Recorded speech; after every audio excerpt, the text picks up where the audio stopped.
జనాన్ని నమ్మించి నట్టేట ముంచిన చంద్రబాబు ప్రభుత్వం ఆయన ఎప్పటిలాగే ఎన్నికల్లో హామీలు ఇవ్వటం, ఆ తర్వాత అధికారంలోకి వచ్చిన తర్వాత ప్రజల్ని ఎలా మోసం చేస్తాడో ఈ బడ్జెట్ లో మీరు చూస్తే ఆయన తన ఇచ్చిన హామీల్ని ఎలా గాలికి వదిలేశాడో స్పష్టంగా అర్థమవుతుంది. ముఖ్యంగా మహిళలకి ఇంట్లో ఎంతమంది ఉంటే అంతమందికి 1500 ఇస్తాం, నీకు 1500 నీకు 1500 అని గొప్పగా ప్రచారం చేసుకున్నారు. కానీ ఈరోజు బడ్జెట్ లో చూస్తే ఆ హామీకి ఎక్కడా కూడా ప్లేసే లేదనేది మనకు కళ్ళారా కనిపిస్తుంది. అంతేకాకుండా ముఖ్యంగా నిరుద్యోగులకి ఉద్యోగ అవకాశం ఇస్తాము లేదా నిరుద్యోగ భృతి ఇస్తామని ఈరోజు నిరుద్యోగుల్ని ఏ విధంగా పంగనామాలు పెట్టారో మనం కళ్ళారా చూస్తున్నాం. అండ్ ఈరోజు మీరు చూస్తే ఉచిత బస్సు ప్రయాణాన్ని అందరికీ కూడా మహిళలకు ఇస్తామని చెప్పి ఆ ఊసే బడ్జెట్ లో లేకపోవడం అనేది దురదృష్టకరం. ఇక ముఖ్యంగా చదువుకున్న పిల్లలు వాళ్ళకి ఇచ్చే తల్లికి వందనం. సో ప్రతి సంవత్సరం 12,400 కోట్లకు పైగా అవుతుంది. అంటే 2 సంవత్సరాలకి కలిపి 25,000 కోట్లు ఈరోజు బడ్జెట్ లో కేటాయించాల్సి ఉంటే కేవలం 9,400 కోట్లు మాత్రమే కేటాయించారు.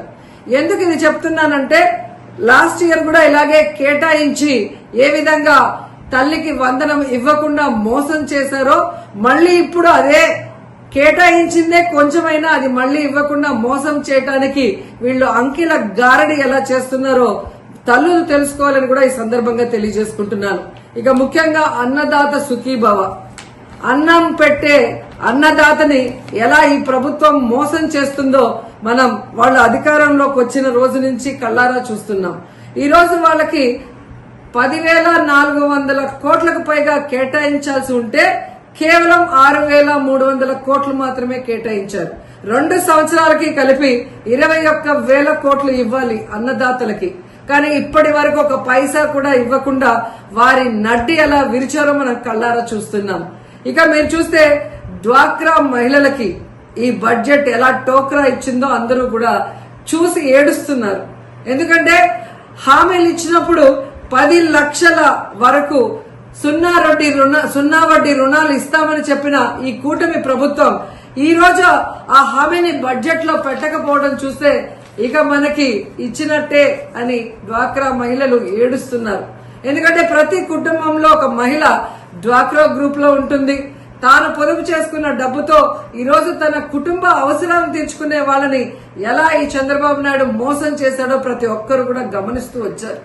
అండ్ ముఖ్యంగా ఈరోజు మీరు చూస్తే పయ్యావుల కేశవ్ గారు మన ఆర్థిక మంత్రి, ఒక రాష్ట్ర బడ్జెట్ అంటే రాష్ట్ర ప్రగతికి మూలం.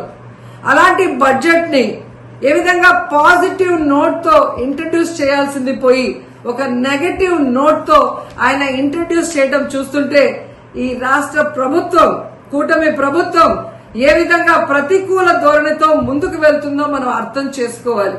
ఎందుకంటే ఆర్థిక మంత్రి తన ప్రసంగంలో నీతి ఆయోగ్ చెప్పినట్టు రాష్ట్ర రుణ పరిమితి 0గా మారింది అన్నారు.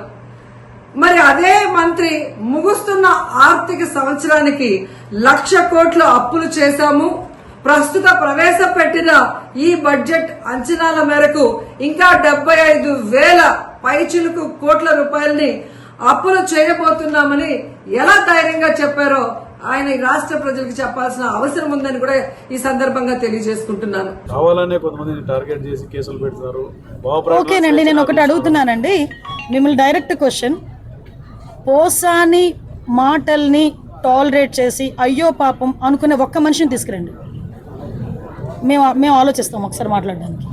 పోసాని మాటలు ఇష్టానుసారంగా మాట్లాడిన తర్వాత సభ్య సమాజం తలదించుకునే విధంగా సాధారణంగా అనకూడదు కానీ ఇల్లిటరేట్స్ కూడా అలాంటి మాటలు మాట్లాడుకోరు.